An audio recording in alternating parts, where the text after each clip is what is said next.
Adelante, secretaria, para presentar al próximo expositor, que entiendo es el doctor Sarsay.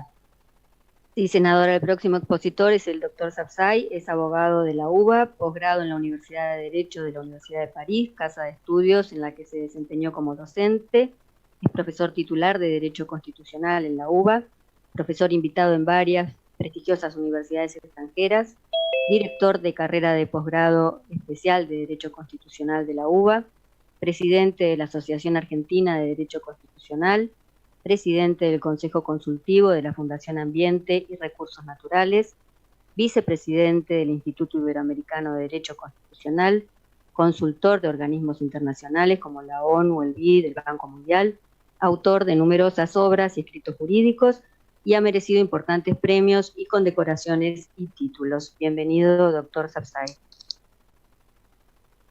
Bienvenido, doctor, adelante. Ahí me piden que reinicie el audio. Ahí está, ahora sí lo escuchamos, ahora sí, adelante.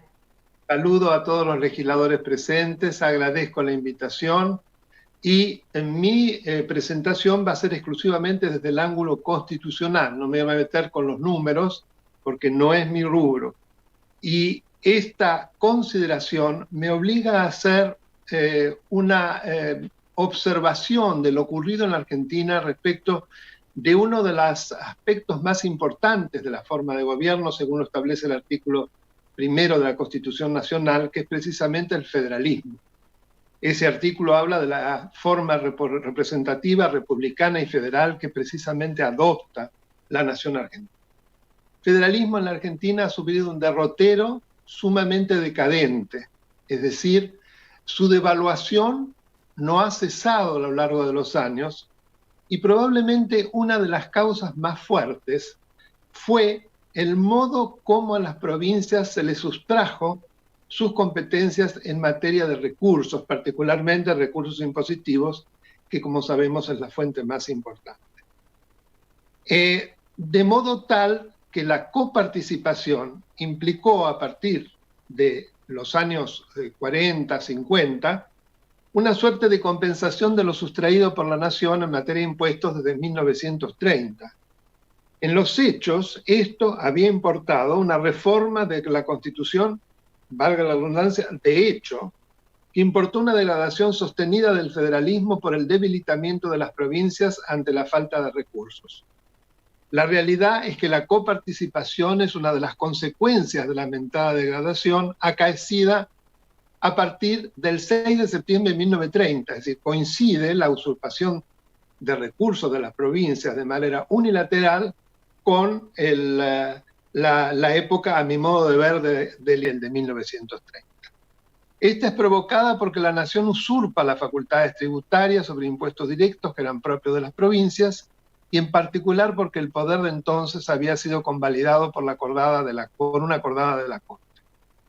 El régimen que se incorpora en 1994, que es una demorada aspiración del pueblo argentino, donde merece reprobarse la actitud asumida por el Poder Legislativo a partir de la reforma del 94, pero muy especialmente al desoír las indicaciones de los constituyentes en la cláusula transitoria sexta, al incumplir el plazo allí establecido que determinaba que una ley convenio, después veremos de qué características, debía ser sancionada antes del 31 de diciembre de 1996. Es decir, que estamos cerca de 24 años, de un cuarto de siglo de incumplimiento del Congreso con esta manda constitucional, para redactar esa nueva ley, y provocó disfunciones en la organización constitucional, y este proyecto es un caso más. Sin embargo, entender este régimen merita un breve recordatorio histórico, la simbiosis que se produce entre las disposiciones constitucionales y la ley 23.548. De ahí en más, el país se dirigió hacia un federalismo de imposición. Es decir, el federalismo es una suerte de equilibrio entre lo que se denominan las fuerzas centrípetas y las fuerzas centrífugas. Las centrípetas son aquellas que van en dirección de la nación, que es el centro, y las centrífugas son las que van en dirección de las provincias. Para que se cumpla un federalismo cabal, y estoy siguiendo las enseñanzas de Pedro J. Frías, es necesario un equilibrio en nuestras fuerzas y no que una de las partes se imponga de manera unilateral sobre las otras, que es lo que ha ocurrido de manera más que frecuente en la historia constitucional argentina. Pues bien, en la materia que nos ocupa, el incumplimiento en el dictado de la norma fue conduciendo hacia un comportamiento que centralizó muchísimo más a la nación en el manejo de los recursos. De ninguna manera el incumplimiento implicó, al menos en los hechos, que las normas y los procederes se adecuaban a un federalismo de concertación, porque lo que la reforma del 94 abarca, incorpora, es el llamado federalismo de concertación, entre cuyas manifestaciones, no voy a decir todas las otras porque no me va a alcanzar el tiempo, aparece precisamente esta ley convenios, una ley de concertación que termina con las leyes de adhesión, que eran claramente producto de la extorsión de la nación sobre las provincias, que las obligaba a aceptar un reparto aunque fuera totalmente lesivo para ellas. Pues bien, la ley convenio habla además, y está citado en el convenio que están tratando, debe estar guiada por los principios de concertación, automaticidad y funcionalidad. Concertación quiere decir algo tratado conjuntamente entre todos, porque además en ese inciso se habla claramente que esa ley convenio debe ser producto de convenios entre la nación, la provincia y la ciudad de Buenos Aires, que aparece más adelante. Y la idea de la automaticidad es para evitar precisamente de una vez por todas que la nación decida cuándo, cuánto y cómo y a quién le va a remitir los fondos. Y la funcionalidad habla de una planificación, habla de una organización adecuada para evitar la discrecionalidad y la arbitrariedad en la toma de decisiones. Pues bien, nosotros hoy asistimos a un proceso en el cual, primero a través de un decreto de necesidad de urgencia, en clara violación de la legalidad tributaria, que es una regla fundamental del constitucionalismo, que proviene ya de 1215 de la Carta Magna, como todos sabemos, pero que nuestra Constitución lo recepta en muchas disposiciones, tanto en el artículo 4 como en el artículo 75, en varios de sus incisos, y en particular detrae, prohíbe esta materia de la posibilidad de que sea objeto de decretos de naturaleza legislativa. Más allá de que el presidente de la Nación dice que lo hace en ejercicio de los incisos primero y segundo de la Constitución, desde el 99, cuando esto no es así, porque son decretos de reglamentación ellos, y acá se está claramente tomando disposiciones sustantivas que modifican el estado de cosas, por lo tanto, son las excepciones reglamentarias a las que se refiere la Constitución cuando prohíbe que dentro de ese tipo de decretos el presidente pueda legislar. Esto, a su vez, se lo hace en una situación en la cual la decisión no solo comprende la detracción de fondos de la ciudad, sino la decisión unilateral, y también por decreto, cosa que también el presidente tiene prohibido, de reenviar esos fondos a la provincia de Buenos Aires. Es decir, el presidente se transforma en una suerte de emperador en materia fiscal. Viola la legalidad constitucional, dispone de fondos de uno de los distritos y decide a qué distrito se los envía y para qué. Es decir, poco a poco no solo se va desfigurando el federalismo, sino que se va desfigurando la forma democrática de gobierno para irrumpir en una suerte de monarquía, que de ninguna manera es lo que nuestros constituyentes han decidido para la Argentina. Es decir, se produce un despojo arbitrario, irrazonable, incongruente, tanto en el orden jurídico vigente como respecto a la realidad económica, dado que el segundo artículo del decreto se pretende llevar el porcentaje de participación de la CAVA al 1,440%, es decir, de un valor menor al que se le asignaba antes de transferirse a la ciudad el servicio de seguridad. Y no olvidar, que acá se lo dijo repetidamente, pero que lo quiero agregar, que la ciudad de Buenos Aires no solo asegura la seguridad de sus habitantes, de quienes habitan, sino también de más de 3 millones que trabajan, que transitan, que se desempeñan en la ciudad de Buenos Aires y luego regresan a sus respectivos distritos. Pero además, asegura la seguridad de quienes provienen del exterior. La ciudad de Buenos Aires es la puerta de entrada a la República Argentina. Sabemos que la mayor parte del turismo o bien permanece en la ciudad o bien hace una escala necesaria en la ciudad. Por lo tanto, para todos los argentinos debiera ser una prioridad que esas personas estén suficientemente protegidas porque hacen al orgullo nacional, al nombre de la Argentina, a las inversiones de la Argentina y al interés de toda la nación. Creo Doctor, que... disculpe, sí. Estamos casi en tiempo para que se organice. Perfecto, ya estoy terminando. Creo que acá, en esta situación de tironeos, se está olvidando que la nación argentina es una sola. El Estado federal es una unión indestructible de estados. De ninguna manera es una situación en la cual se produce una suerte de, digamos, de enfrentamiento entre unos y otros. Pero ya para terminar, me parece importante tener en cuenta que este convenio que se reflota para ponerlo a través de una ley, sin embargo, a mi modo de ver, ya se había consumado. Y es más, a fines del año pasado, ya con la gestión del gobierno actual, cuando habían cambiado las autoridades, se firma un nuevo consenso fiscal entre la Nación, las provincias y la Ciudad Autónoma de Buenos Aires, que también tuvo ratificación legislativa y con la sanción de la ley 27.542, donde no se modifica ni objeta el porcentaje de participación de la Ciudad Autónoma de Buenos Aires del 3.50% que se encontraba vigente. Entonces creo que esta manía revisionista no solo destruye la previsibilidad de las distintas relaciones, sino la seguridad jurídica, y se viene repitiendo en distintos campos. Muchísimas gracias.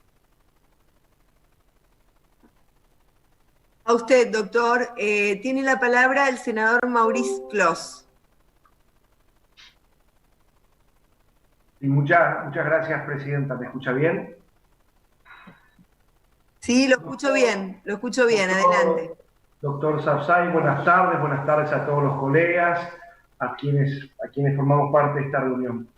Atentamente le he escuchado y aceptando que sus afirmaciones sean exactas, mi pregunta sería, si usted entiende que este decreto de necesidad y urgencia, con el rango que tiene, es inconstitucional, seguramente los decretos de Macri de enero del 2016, entonces, también deberían haber sido inconstitucionales, porque deciden, de manera unilateral y sin consultar al resto de las provincias, generar un ingreso directo, no quiero llamarlo coparticipación, pero un ingreso directo automático a una sola de las jurisdicciones, que en este caso es la Ciudad de Buenos Aires.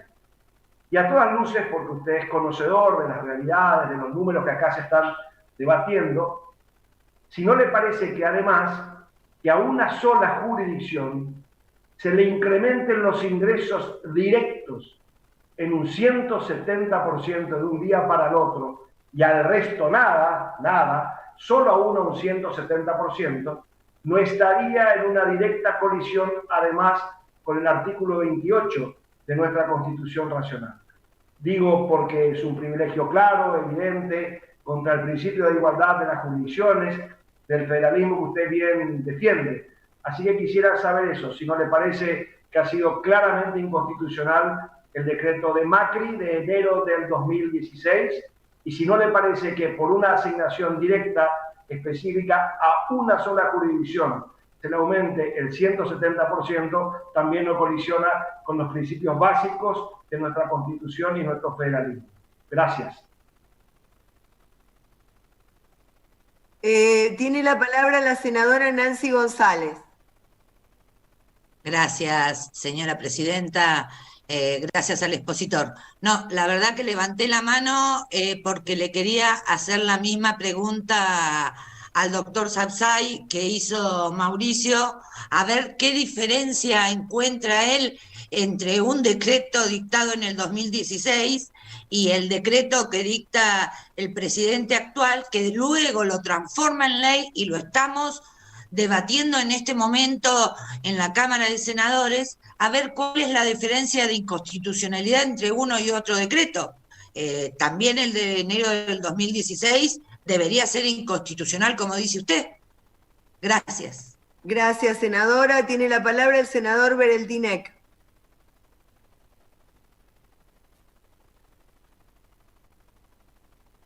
No, gracias, presidenta. ¿Cómo le va, doctor? ¿Cómo está usted? Un gusto tenerlo nuevamente aquí en la comisión. Muchas gracias.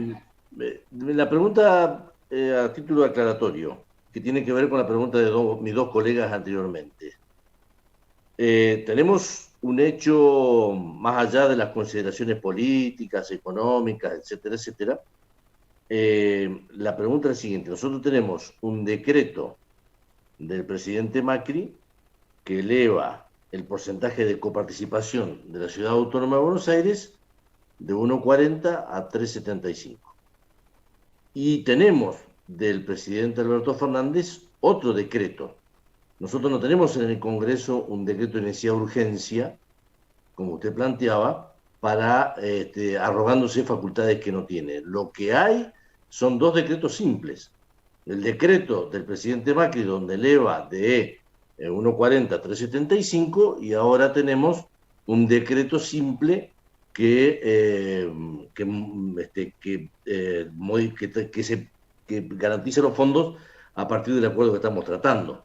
La pregunta era, ¿dónde ve usted el andamiaje jurídico del decreto de necesidad de urgencia, donde el presidente tomaría atribuciones que está prohibido por la Constitución, como bien se ha dicho? Gracias, senador. Tiene la palabra el senador Parrilli.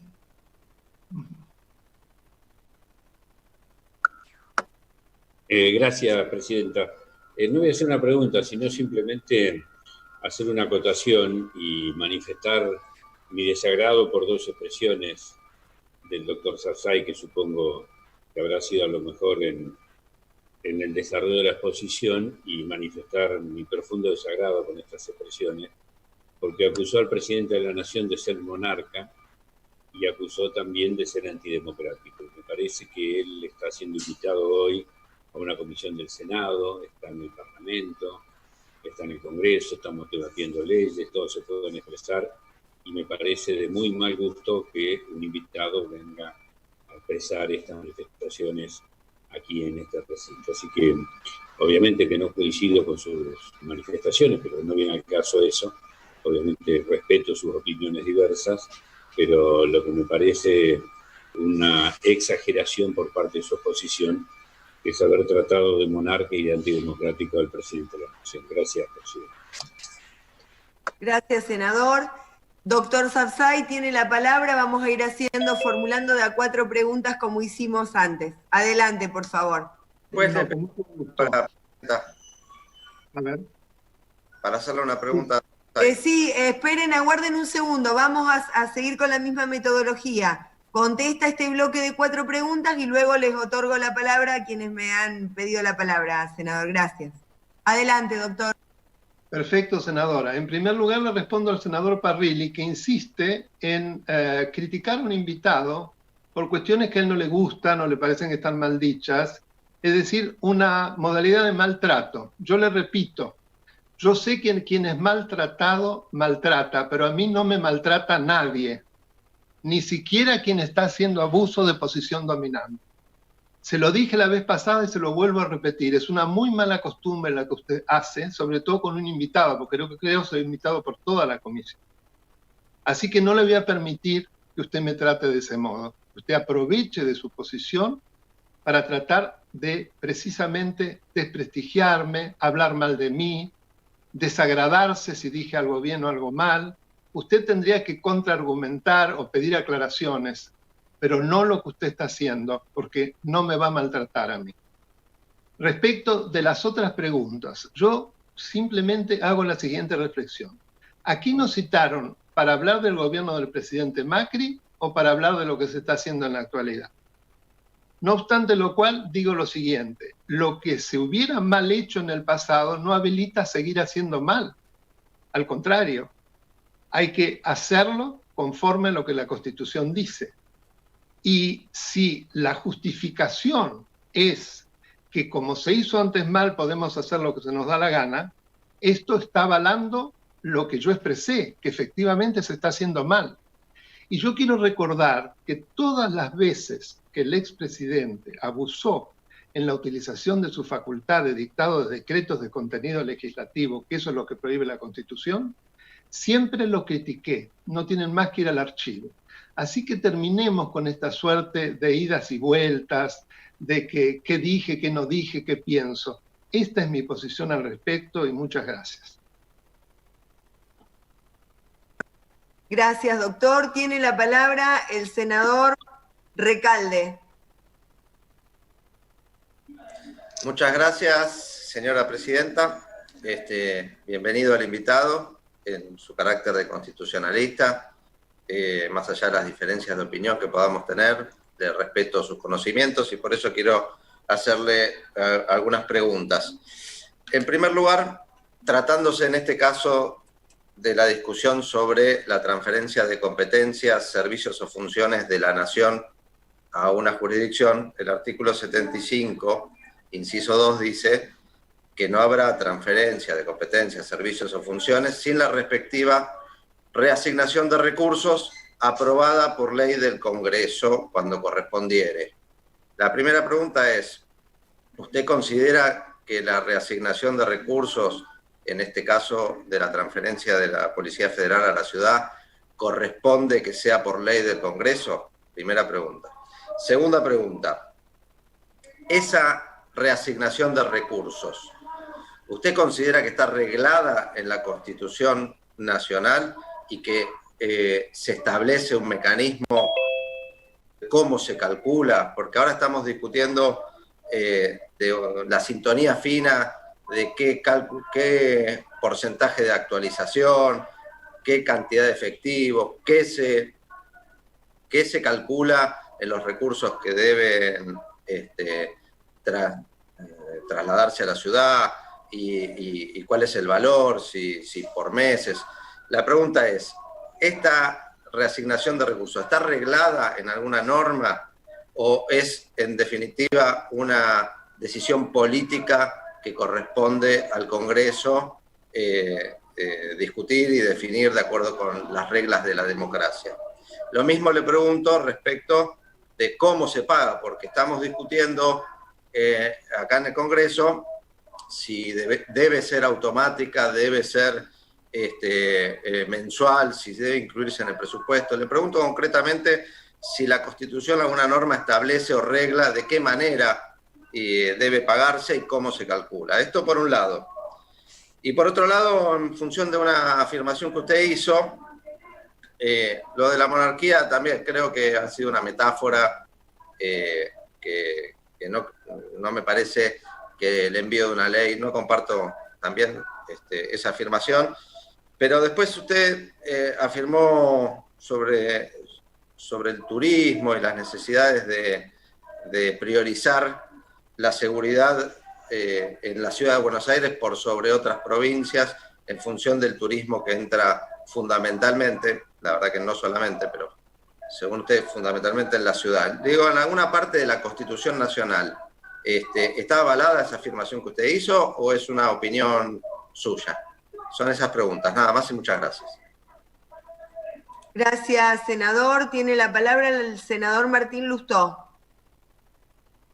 Gracias, presidenta. Un saludo al expositor. Tengo dos preguntas. La primera tiene que ver con lo siguiente, en esto que usted señalaba como revisionismo. Y no tengo claro los datos, pero se los pregunto a usted. Tengo entendido, o por lo menos por lo que pude encontrar, que cuando Tierra del Fuego pasa de ser territorio nacional a provincia, el aumento de su coparticipación fue hecha de la misma manera, es decir, con un convenio bilateral y un decreto. Entonces, lo primero es, si nosotros sentamos este antecedente ahora, quiere decir que mañana este o cualquier gobierno podría revertir lo que se hizo con Tierra del Fuego en base a los antecedentes que estamos generando. Esa es la primera pregunta. Y la segunda tiene que ver, está relacionada con lo que acaba de preguntar recién el senador Recalde.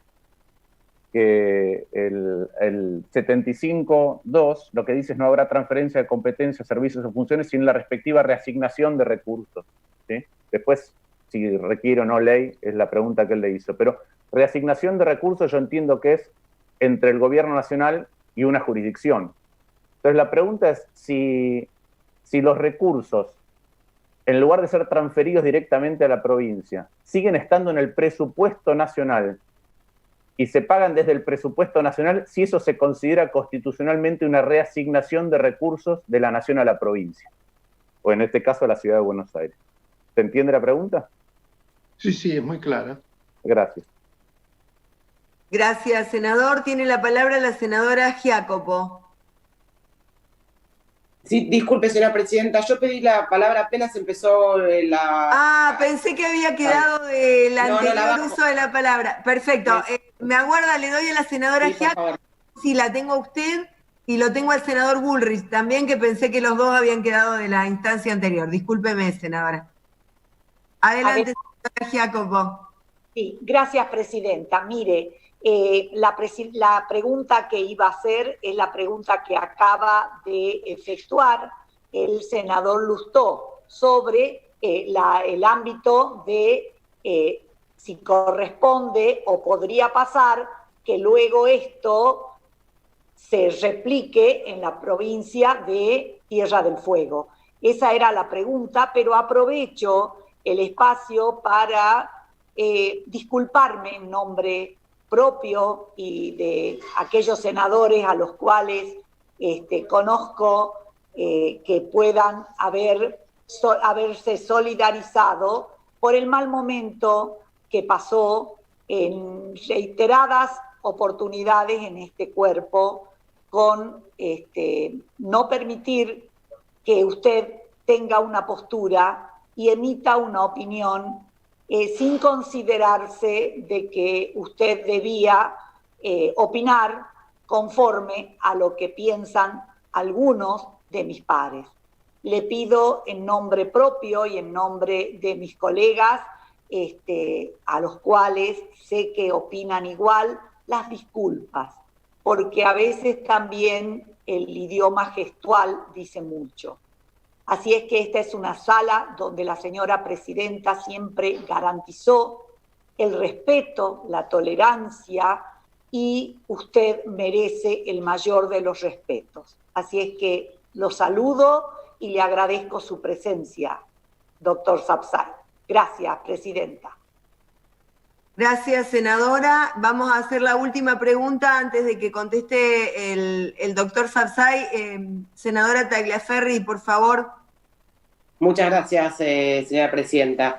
Quería hacer dos aclaraciones, me parece importante, respecto a lo que han dicho algunos senadores propinantes, y en el caso de uno en particular me sentí aludida. Tanto, creo que hablo también por el senador Martín Lustó, nosotros no somos escribanos ni de oficialistas ni de opositores, somos, en el caso mío, parte de una gestión de segundo gobierno en la Ciudad de Buenos Aires, y lo que estamos pidiendo es números e información respecto a la defensa de los vecinos y vecinas de la ciudad que nos han votado para estar en el Congreso.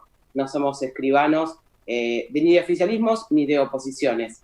Después una aclaración que me parece importante es en relación a los decretos, el traspaso, acá algo que me parece que es central, y aprovecho también a preguntar y a confirmar la opinión del doctor Sapsay, que es lo que hubo en la gestión de Macri es una adecuación de recursos nacionales para darle a una jurisdicción, y lo que nos encontramos en el decreto de hace pocos días es la quita de presupuesto de una jurisdicción para darle a otra jurisdicción. Me parece que son dos escenarios bastante distintos. El doctor Sapsay considera lo mismo, y específicamente en función de lo que está sucediendo tanto con el decreto como la ley, ¿qué opinión tiene si se está o no vulnerando un principio básico que es el principio de no regresividad de estas decisiones? Muchísimas gracias, señora presidenta.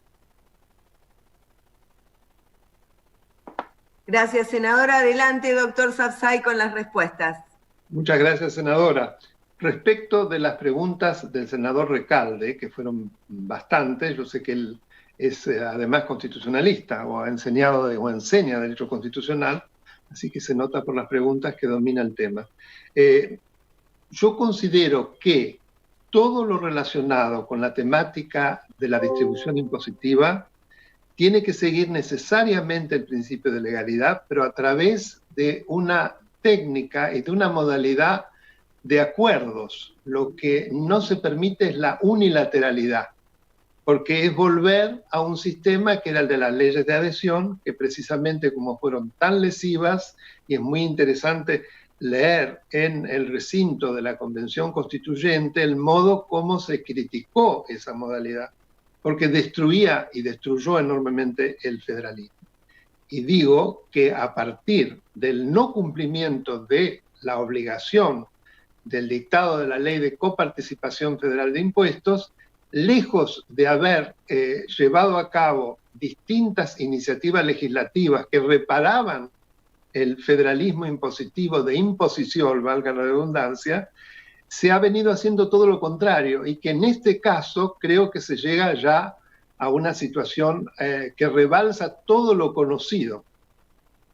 Lo que dije respecto al turismo, no dije necesariamente que eso implicaba que había que entonces aumentar el presupuesto de la ciudad en materia de seguridad. Dije que era algo que había que tener en cuenta, porque evidentemente yo no soy especialista en presupuesto, pero no hay duda que las partidas tienen que estar calculadas en función de las necesidades y de los gastos que se deben cubrir.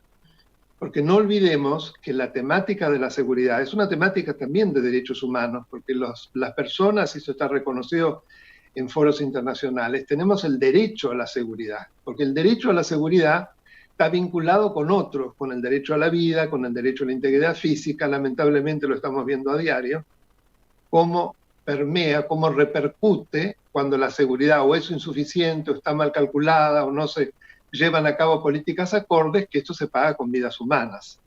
Entonces, es un tema, en definitiva, de derechos humanos.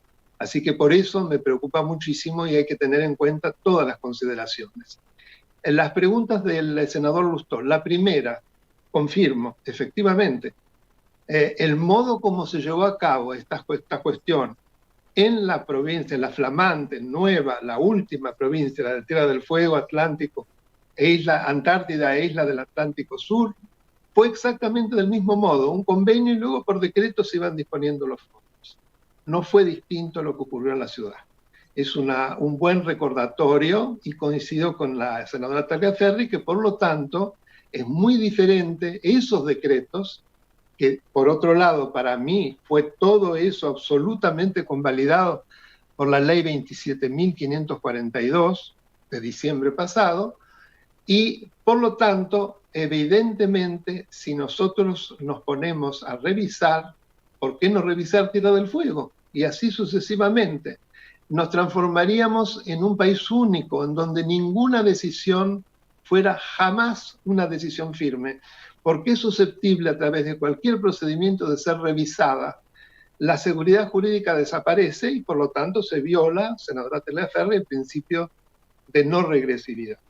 Y le agradezco a la senadora Jacopo sus amables palabras. Sí, ha sido muy desagradable. Lo que no pensaba es que se repetiría un acontecimiento similar en el día de hoy. Doctor, disculpe que lo moleste, estamos pasados más de 10 minutos en su exposición. Aviso a todos para que sepan. Estaba respondiendo nada más. Sí, de acuerdo, era para avisar. Yo termino acá, creo que más o menos he respondido todo. Sí, claro que sí, pero todavía tengo un pedido de uso de la palabra para hacerle una consulta, así que se va a tener que quedar un segundito más, doctor. Ningún problema, para eso he venido. Gracias, es usted muy amable. Bueno, el senador Bullrich me dice que no había pedido el uso de la palabra ahora, así que me queda el senador Caserio, que es el presidente de la Comisión de Presupuesto, que forma parte justamente de la presidencia de este plenario de comisiones. Adelante, senador Caserio. Muchas gracias, presidenta. Es muy cortita, doctor. De hecho, le agradecemos todo su presencia aquí. El inicio de todo esto que estamos tratando hoy fue la decisión del expresidente Macri por una cuestión propia, triplicó prácticamente, o casi triplicó, la la coparticipación que tenía en ese momento la Ciudad de Buenos Aires, que estaba hasta ese momento en 1.4%. Evidentemente la motivación de esa triplicación fue el traspaso de la Policía Federal y cumplir con el compromiso, ¿no es cierto?, de aportar fondos para la seguridad en el CABA.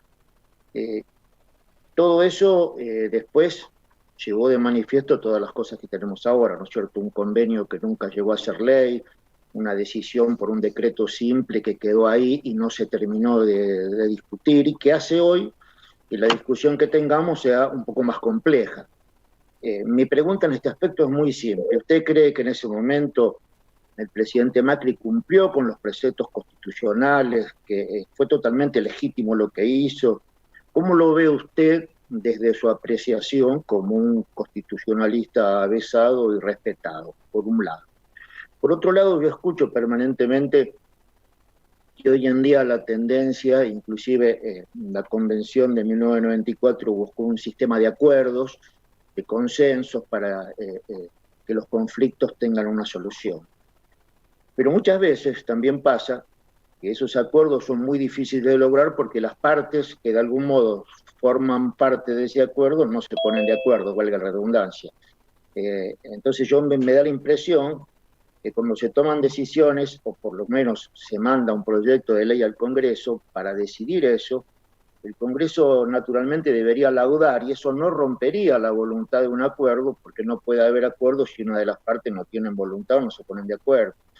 Entonces, ¿cómo usted resuelve, o le parece que es bueno resolver en el mundo que la palabra consenso y acuerdo parece tan importante? Yo me acuerdo con el gobierno anterior, en el gobierno del presidente Macri, la palabra gobernabilidad pasó a tener mucha importancia, porque por primera vez en la historia argentina un presidente no tenía quórum en ninguna de las dos cámaras y requería de un concepto, ¿no es cierto?, donde la gobernabilidad era razonable porque lo había elegido la gente y porque de algún modo la oposición necesitaba hacerse presente para que pudiera gobernar, si no, no iba a tener nunca tratamiento, el Congreso no iba a funcionar. Y eso de algún modo, esos 4 años de Macri se cumplió, porque durante esos 4 años los Congresos funcionó y las fuerzas políticas de la oposición hicieron este aporte.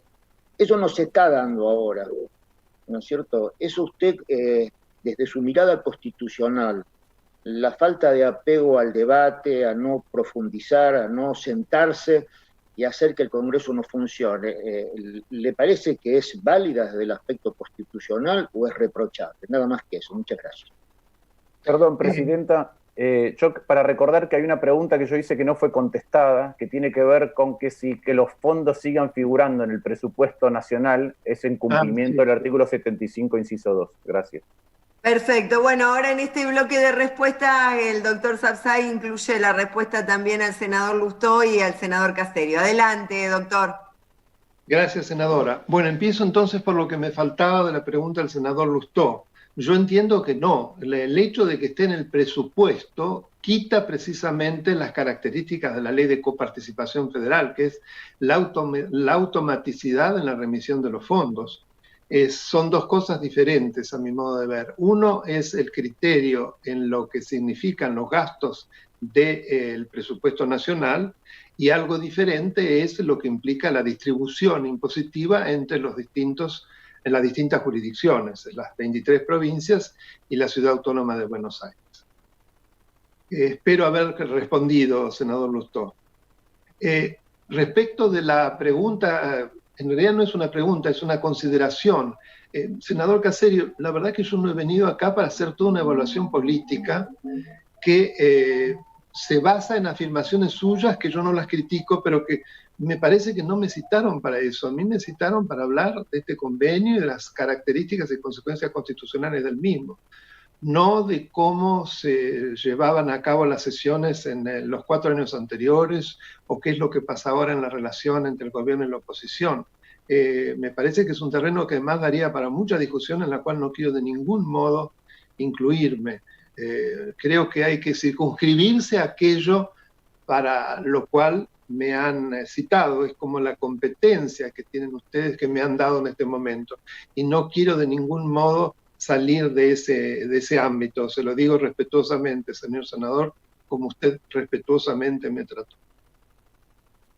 Muy bien, le agradecemos mucho, doctor Sabzai, su participación y haber contestado absolutamente todas las preguntas que los señores senadores y senadoras le hemos formulado. Así que muy agradecidos de que esté por segunda vez en esta comisión. Muchas gracias. El agradecido soy yo. Para mí es un honor poder nada menos que informar ante los miembros del Senado de la Nación, y nuevamente la felicito por el modo como usted conduce el debate, porque lo hace de manera sumamente democrática. Gracias, senadora. Gracias a usted, muy amable, doctor.